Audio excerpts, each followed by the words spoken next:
সবাই শুনবেন এবং শোনার পরে আমরা বিশ্বাস করি যে আপনারা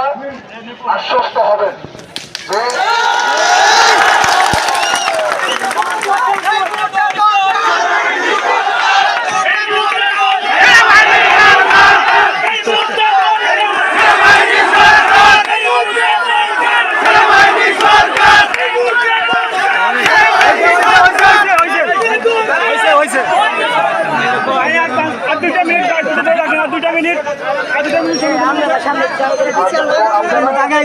যে অনুরোধ করবো আপনারা 2টার সময় আমাদের মাননীয় সেনাবাহিনীর ভাষণটা শুনবেন এবং শোনার পরে ওনার মেসেজ শুনে আমরা বিশ্বাস করি যে আপনারা আশ্বস্ত হবেন এবং দেশের পরিস্থিতি ইনশাআল্লাহ স্বাভাবিক হবে। বাংলাদেশ